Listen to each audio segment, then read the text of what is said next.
Amigos, muchas gracias, Liz. Ya estamos de regreso y mucha atención porque hoy tenemos un tema muy interesante. Viene la licenciada Carmen Villarreal, abogada animalista, ya la hemos tenido en varias ocasiones, pero ahora sí viene con para algunos una muy buena noticia. Ya podemos empezar a firmar. Buenos días, licenciada, ¿cómo está? Buenos días, bien, gracias. Ya podemos. Ya podemos empezar a firmar la petición para abolir la tauromaquia en Baja California. La vez pasada que estábamos aquí platicando sobre el tema, este tema y otros temas, me preguntaban que si, en cuándo íbamos a empezar a firmar. Y justo el día lunes subimos a redes sociales la petición de firmas que va dirigida al Congreso del Estado para prohibir la tauromaquia en nuestro estado y para que especies como la bovina pueda ser protegida también o no sea excluida de la Ley de Protección a los Animales Domésticos. Perfecto. Preguntita, igual y a lo mejor se me pasó la otra visita. ¿En qué otros estados aquí en la República está prohibido allá? Está prohibida en Coahuila y en algunos municipios como Teocelo, en Jalisco, y también en Sonora. Sonora la prohibió hace aproximadamente 2 años, más o menos. Entonces hay algunos otros municipios en Veracruz también, pero los esfuerzos van casi siempre como después de ciertas campañas de protección animal, como de crueldad, de circos sin animales, y entonces toros va un poquito después. Hay muchos esfuerzos que se están haciendo en diferentes estados de la República, pero pues es precisamente ir como cabildeando, ir monitoreando cuál es la voluntad de la sociedad al respecto. Mencionaste algo muy importante ahorita, Carmen.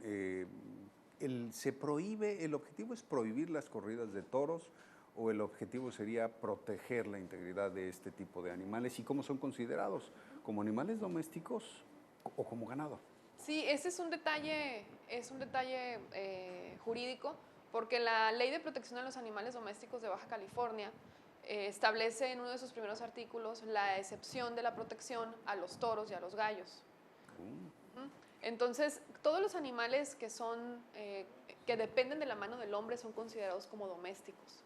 Podemos dividir a los animales en 2 grandes grupos, que son los silvestres y los domésticos. Entonces, no porque vayamos a tener a la especie bovina a lo mejor dentro de nuestra casa como un perro, pero sí la tenemos que tener en algún lugar en el campo en donde tengamos que darle de comer y tengamos que estar cuidándolos, etcétera, y entonces eso los hace que sean domésticos. Eso es muy cierto, ¿no? O sea, porque finalmente el término de domesticación es ese animal que pues ya puede vivir con el hombre, ¿no? Y que convive, coexiste con el hombre. Aquí, en este caso, pues si caen en el rubro de animales domésticos, ¿qué pasaría en la extensión?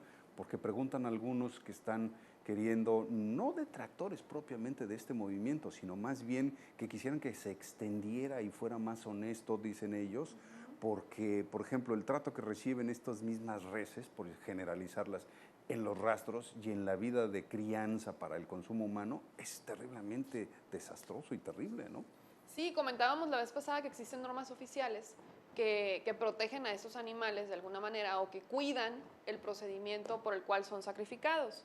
La misma Ley de Protección de los Animales Domésticos tiene algunos artículos que habla al respecto y sobre todo, por ejemplo, en el traslado de los animales, ¿no? de los lugares en donde crecen, donde son criados, a los rastros. Pero este es un tema que también vamos a tener que analizar con mucho cuidado, ver qué tan bien están funcionando los rastros, ¿no? Qué tantas medidas éticas hay y compasivas para el tema de los sacrificios, pero también considerar que hay autoridades competentes para estar haciendo este tipo de revisiones. Entonces, pero también no porque exista el consumo de carne o el consumo de proteína animal, porque la sociedad así lo demanda, quiere decir que no podamos ir a trabajar en proyectos como este, en el cual estamos tratando de abolir ese tipo de espectáculos que implican violencia, son solamente para los animales y tortura, sino sobre todo para las mentes que la observan, ¿no? Y en este sentido, hay argumentos éticos a favor de este movimiento y hay argumentos de derecho también. Y los argumentos de derecho son argumentos muy sólidos, ¿no? Son argumentos que no están en discusión hoy en día porque México pertenece a un tratado internacional que protege los derechos de la infancia. Y como parte de ese tratado tiene obligaciones internacionales de cumplirlo. Y el Comité de Defensa de la Infancia, precisamente de la ONU, se ha pronunciado, y justo en el mes de junio pasado se pronunció al respecto de su preocupación con el Estado mexicano de no estar protegiendo los derechos de la infancia, porque siguen existiendo escuelas para niños toreros y se sigue permitiendo la entrada de niños de menores de edad a las plazas de toros. Entonces, este tratado internacional lo que busca es proteger la mente de los niños de la tortura y de la violencia, ¿no? De que se familiaricen con este tipo de actividades como si fuera algo normal o como si fuera algo con lo cual tenemos que convivir como si nada pasara. En ese sentido, México tiene la obligación de acatar este tratado internacional y tanto los municipios como el Estado lo van a tener que hacer eventualmente. Por eso decíamos en conferencia de prensa, porque fue una de las preguntas que nos hicieron, que eventualmente la Procuraduría de los Derechos Humanos va a tener que pronunciarse al respecto, va a tener que emitir alguna consideración en ese sentido, y probablemente también a través de Secretaría de Relaciones Exteriores pues se dé la orden de que este tipo de espectáculos no sean para menores de edad y que no participen menores de edad en él. Licenciada, nos vamos a desviar poquitito del tema porque nos hicieron una pregunta. El público dice, en el caso de las peleas de gallos, ¿también será algo al respecto? ¿Ya se planea? Comenta la persona que en esta feria que acaba de pasar en el Palenque, pues tenían las peleas de gallos y les prohibían tomar fotos o videos. Sí, en redes sociales tuvimos mucha interacción al respecto. Y bueno, nosotros lo que mencionamos siempre es que por congruencia, si estamos a favor de la protección animal, pues no acudamos a ese tipo de espectáculos. Aunque nos guste el artista, pues busquemos verlo en otro escenario, no participar de ese tipo de escenarios crueles. Sin embargo, como ustedes se han ido dando cuenta, y no solamente es aquí en Baja California, sino a nivel mundial, la tendencia va gradualmente. La tendencia de ir protegiendo a las especies va gradualmente. Y no podemos hacer un movimiento donde englobemos a todos los animales, ¿no? Esto tiene que ser un movimiento gradual, como lo es también la conciencia en nosotros, ¿no? Cuando nosotros empezamos con el tema de la crueldad animal, pues todos estábamos en ese tema porque los animales domésticos están íntimamente relacionados con nosotros, los perros, los gatos, los pájaros, etc. Luego después viene el tema de circos sin animales, y luego cuando ya logramos estos dos objetivos, entonces la sociedad está exigiendo tauromaquia. No es una necedad de los activistas, ¿no? No es algo que los activistas nos hayamos propuesto por cuestión de creencia personal, es porque nosotros estamos monitoreando qué es lo que la gente está pidiendo. Detrás de nosotros, de nuestro equipo, hay miles de personas que están firmando esta petición y que constantemente están preguntando en redes sociales qué novedades hay, cuáles van a ser las vías, a quién tenemos que mandarle un correo electrónico para decirle que no queremos más tauromaquia, etcétera, ¿no? Carmen, una de las inquietudes de muchas personas que apoyan el movimiento sería preguntarse qué pasa después de que se gesta un cambio como estos. ¿Qué pasó con los muchos animales que existían viviendo en muchos de los circos del país? Y en este caso, en el Estado, con esta abolición, finalmente, ¿a dónde se van? ¿Quién los mantiene? ¿Y dónde y cómo viven?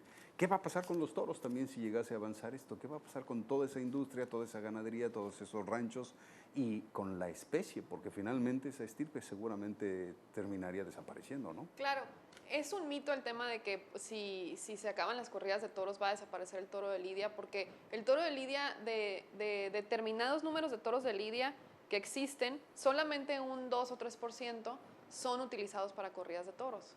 Los demás los siguen criando para consumo humano. Entonces, no es cierto esto de que se va a extinguir el toro de lidia, y también habría que considerar que todo movimiento trae consigo una transformación, ¿no? Por lo menos a lo que hace en Baja California, pues no existen ganaderías en Baja California y tampoco existe gente que viva de la fiesta, porque cuando se da una corrida de toros, los toreros traen a sus cuadrillas del interior de la República, ¿no? Entonces no hay, como por ejemplo en el tema de los circos, nos preocupaba muchísimo qué iba a pasar con toda la gente que trabaja bajo el cuidado de los animales y cómo se iba a transformar toda esta industria. En el tema de los toros en Baja California, esa no es una gran preocupación, por lo menos no en plazas como Baja California. Sí, porque no existen estas ganaderías. Porque no existen las ganaderías aquí y porque las personas que vienen a participar en las corridas de toros vienen del interior cada vez que hay una corrida de toros. Entonces simplemente estaríamos cerrándoles la puerta a un escenario, nada más, no una industria, ¿no? Exactamente. Oye, pues qué interesante, Carmen. La verdad es que sí llena de emoción y mira, dijiste algo que yo espero que pueda aclarárselo a muchas personas que se preguntaban por qué sí atacamos lo que es evidente y lo que vemos como corridas de toro y no el trato o el maltrato, que sería lo correcto, que viven estos mismos animales en un proceso cotidiano como es el de crianza para la alimentación y consumo humano, ¿verdad? Pero lo dices bien, ¿no? Se tiene que empezar por algo y después de esto sigue lo demás y vamos a seguir avanzando. Claro, y justo esta propuesta es muy interesante porque cuando empezábamos con crueldad animal nos decían, hay temas más importantes que son los temas del maltrato infantil. ¿Por qué se enfocan en animales? Y siempre les decíamos, porque la causa es interdependiente, porque los derechos de los niños son interrelacionados con los de los animales, porque en el tema de crueldad animal los niños están siendo testigos de alguien que maltrata a un animal en su casa. Ahora en el tema de los toros se vuelve mucho más evidente que estamos protegiendo los derechos de la infancia por la resolución que ya existe de la ONU y también los derechos de los animales a no ser tratados con crueldad ni violencia. Licenciada, rápidamente, ¿en dónde podemos entrar a hacer la firma? Muy interesante. Pregunta, váyanse a la página de Provida Animal Tijuana en Facebook y a la página de Abogados Animalistas de Tijuana. Okay. Es importante que usen el hashtag que estamos utilizando para la campaña, que es hashtag BC Libre de Tauromaquia, okay, para estar todos unidos, porque es una petición que se va a nivel mundial. Y también que compartan con sus amigos y que cuando compartan la petición y una vez que la hayan firmado, pongan por qué es importante firmar. Hecho. Porque esa es la manera en la que llamamos la atención de nuestros contactos. Claro. Carmen, muchísimas gracias. Con nosotros la licenciada Carmen Villarreal, abogada animalista aquí en el programa. Como siempre, estas puertas están abiertas para ti. Gracias. Bienvenida.